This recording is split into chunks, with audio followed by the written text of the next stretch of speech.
l'universalisme des droits de l'homme risquerait d'aboutir à la négation du pluralisme s'il devait imposer la fusion de toutes les cultures et la disparition de toutes les différences. À ce moment-là, je dirais que cet universalisme, ce serait le nouvel habit d'un impérialisme qui ne dit pas son nom. Alors, les rédacteurs de la Convention de 2005 ont très bien perçu la difficulté. Ils ont posé une règle à l'article 1er. Nul ne peut invoquer la présente Convention pour porter atteinte aux droits de l'homme et aux libertés fondamentales telles que consacrées par la Déclaration universelle ou garanties par le droit international, ni pour en limiter la portée. Ils ont posé un objectif, mais ils n'ont pas donné le mode d'emploi pour combiner, pour faire rimer pluralisme avec relativisme, pour éviter plus exactement que pluralisme rime avec relativisme et universalisme avec impérialisme. Autrement dit, ils n'ont pas donné le mode d'emploi pour réconcilier l'un et le multiple, l'universalisme et le pluralisme. Alors, ce que je voudrais proposer, ce n'est pas un mode d'emploi, mais c'est peut-être quelques voies et moyens, quelques outils donc, pour tenter de concilier pluralisme et universalisme. Et je vois cela comme un double processus. D'abord, ouvrir les voies, ouvrir des voies pour élargir nos connaissances des différentes cultures, y compris la nôtre, parce que c'est souvent par ignorance des autres, mais aussi de sa propre culture, que viennent certains conflits. Donc, élargir nos connaissances des différentes cultures et, en quelque sorte, pluraliser l'universel, parce que ça évite que chacun ait tendance à concevoir l'universel comme le prolongement de sa culture. Ça, c'est ouvrir les voies pour élargir nos connaissances. Mais dans un deuxième temps, je voudrais évoquer aussi quelques moyens de rapprocher les cultures, car il ne faut pas oublier que ce thème du rapprochement des cultures a été adopté par l'UNESCO et par l'ONU pour la décennie internationale en cours, 2013-2022. Or, rapprocher les cultures, c'est quelque chose de plus que d'élargir les connaissances sur les cultures, c'est un cran de plus. Ça n'est pas fusionner les cultures, mais c'est les rendre plus compatibles. Et ce que j'appellerais en quelque sorte ordonner le pluralisme, en rendant compatibles les différences sans les supprimer. Mais d'abord, ouvrir les voies pour élargir nos connaissances. Il me semble qu'il y a principalement, à travers les exemples que nous avons pu entendre ce matin et que nous entendrons cet après-midi, peut-être deux voies principales à distinguer. On peut élargir la connaissance qu'on a d'une autre culture à travers des perceptions sensorielles, à travers la musique, donc l'ouïe, à travers la vue, on a beaucoup parlé de musée, de peinture, à travers l'odorat, le goût et le toucher. Donc il y a la voie de la perception sensorielle qui est peut-être le premier outil pour un véritable rapprochement, en tout cas pour une véritable connaissance. Et puis il y a bien sûr aussi, et comme juriste, c'est à cela que je pense spontanément, la voie des représentations cognitives, c'est-à-dire ce qui passe par la raison et pas forcément par les sens.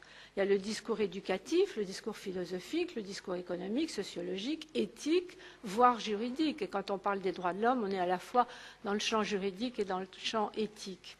Alors, dans le programme, nous avons toutes sortes d'illustrations. On a évoqué le rôle des concerts, des festivals de musique et de danse pour élargir nos perceptions sensorielles.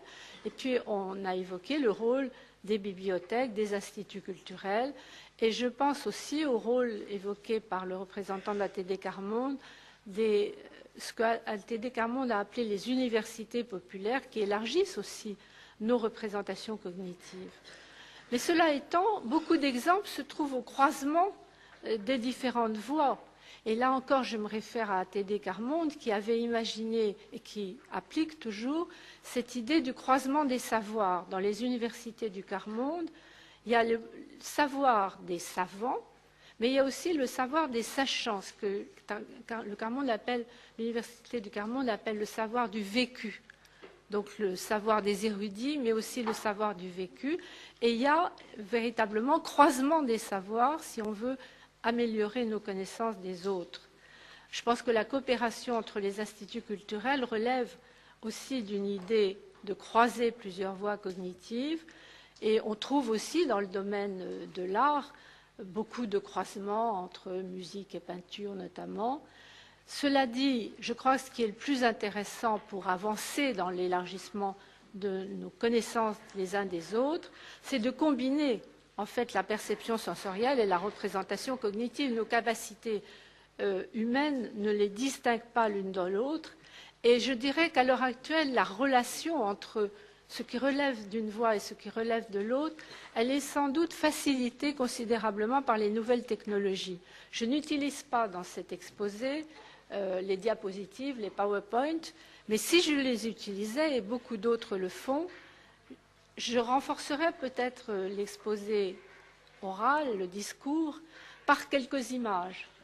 Et ça, c'est quelque chose qui est de plus en plus possible grâce aux nouvelles technologies, qui est de plus en plus développé, que ce soit au niveau des musées ou au niveau de ce type d'exposé.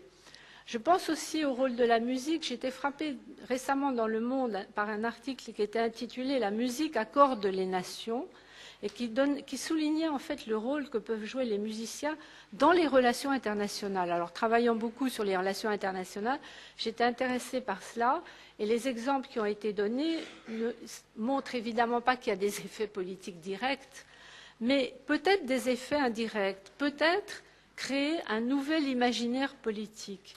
Et on avait l'image du violoncelliste Rostropovitch jouant une suite de Bach au pied du mur de Berlin, en novembre 89. Et on avait l'exemple aussi de la flûtiste franco-syrienne Aïssam Jalal, qui a été invitée à la Philharmonie de Paris en septembre dernier, et qui disait « En Syrie, mes proches ont l'impression que je porte leur voix ». Alors j'ai envie de dire, porter des voix VOIX pour ouvrir des voies OIES, c'est aussi développer des nouveaux moyens de rapprochement. Les outils, ce sont aussi les moyens de rapprochement, les moyens pour aller au-delà de la connaissance, pour rapprocher sans, encore une fois, supprimer les différences, mais en les ordonnant d'une certaine manière, rapprocher, c'est rendre compatibles ces différences les unes par rapport aux autres. Et ça, je pense que ça se fait quelle que soit la voie cognitive ou sensorielle que l'on utilise. Il y a plusieurs moyens pour rapprocher, pour ordonner le pluralisme sans le supprimer. Alors, on pourrait dire qu'il y a d'abord le dialogue. Le dialogue, c'est l'échange interculturel qui permet d'améliorer la compréhension et la connaissance de l'autre. C'est un moyen de comprendre les différences qui peut faciliter le rapprochement, mais qui ne le garantit pas du tout. Tout dépend de ce qu'on en fait du dialogue. Le dialogue est après. Alors, après le dialogue, c'est peut-être la traduction dont on va parler dans un instant, avec l'exemple qui va vous être donné. Paul Ricoeur, le philosophe, disait « La traduction, c'est un véritable miracle ». Parce que la traduction crée de la ressemblance, là où il ne semblait y avoir que de la pluralité. C'est un miracle aussi, je dirais, parce que la traduction respecte les différences, elle recherche plutôt les équivalences. Et les équivalences peuvent rendre les différences plus ou moins compatibles. On peut dire donc que c'est un moyen d'harmoniser les différences. Et c'est un peu dans ce sens que j'ai compris ce qui nous est annoncé, qui va être présenté tout de suite sur deux Babel à traduire. Pour moi, Babel, c'est la juxtaposition des différences, et traduire, ce serait l'harmonisation de ces différences. Alors, on bute sur les intraduisibles. Et je dirais que dans le domaine international, on a beaucoup d'intraduisibles. On a beaucoup d'exemples d'intraduisibles. Un seul exemple pour illustrer ce que j'entends par là, l'article 1 de la Déclaration universelle des droits de l'homme, les hommes sont doués de conscience et de raison. Au départ, c'était seulement la raison qui était invoquée, évoquée, et le délégué chinois Chang Penchun a dit que ça ne pouvait pas être inscrit uniquement sous le thème de la raison, si on voulait que la déclaration soit universelle. Et il a proposé d'ajouter un terme chinois de tradition confucéenne, qui est le terme yangxin, qui a été traduit par conscience. Mais en réalité, l'équivalence entre les deux termes, conscience et le terme chinois yangxin, n'est pas très forte. Elle est même très faible. Parce que le terme yangxin, il évoque conscience morale au sens confucéen, c'est-à-dire qu'il privilégie l'altérité, ce qui n'est pas le cas du mot conscience. Le résultat, c'est que dans la Déclaration universelle, on a à l'article 1 et à l'article 18 le même mot liberté de conscience dans la version française et anglaise, alors qu'on a deux mots différents dans la version chinoise.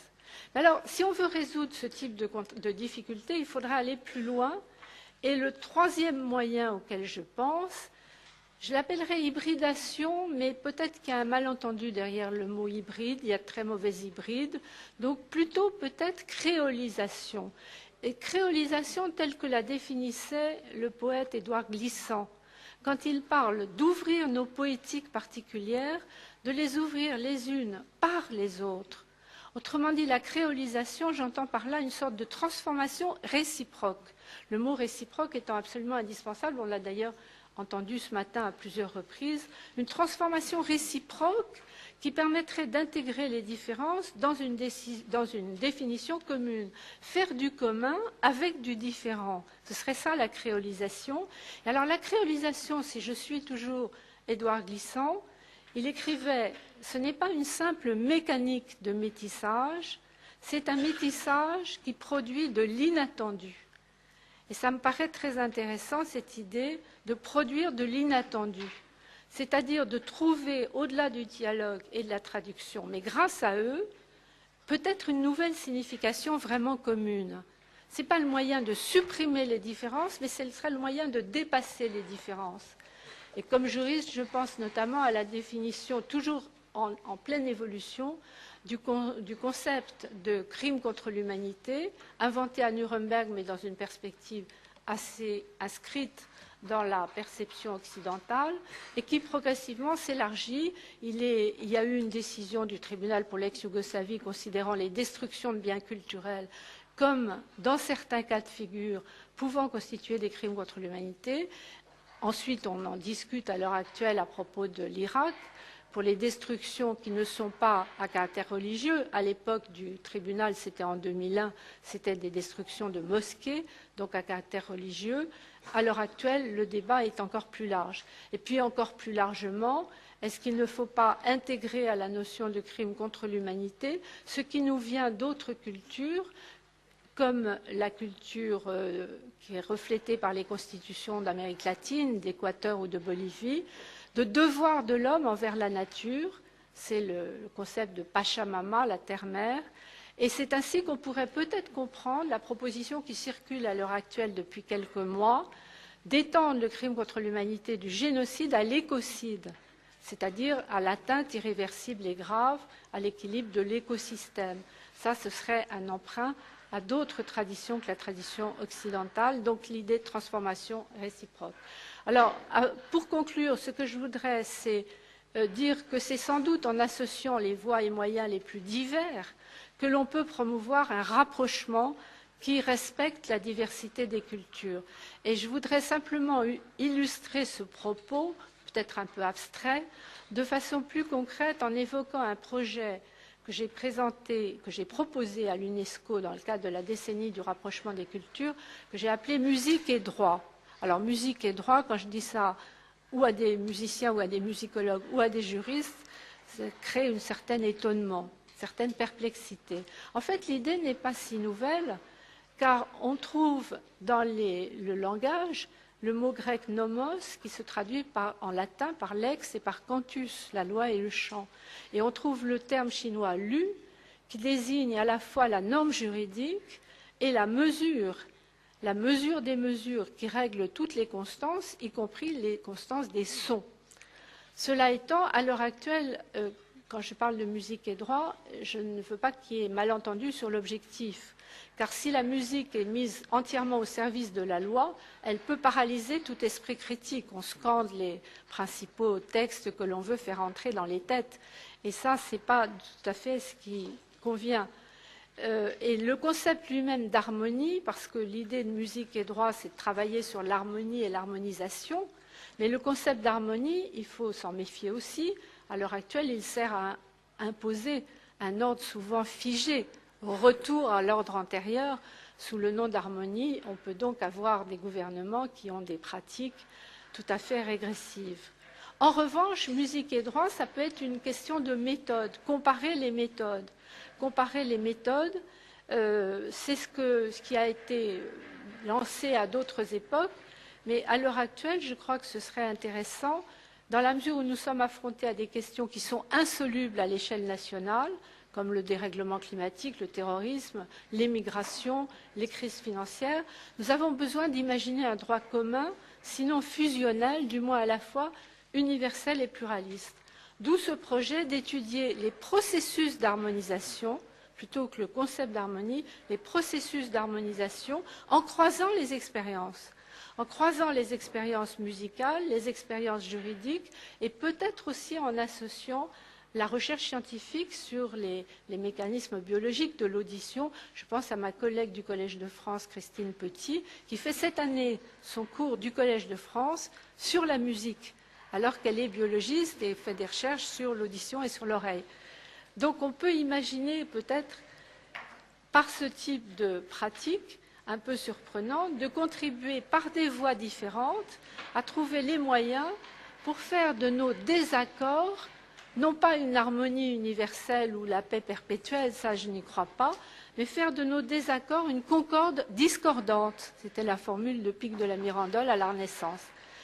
Cela dit, le droit ne résout pas tout et il est bien temps que je laisse la parole aux autres intervenants. Merci pour votre attention.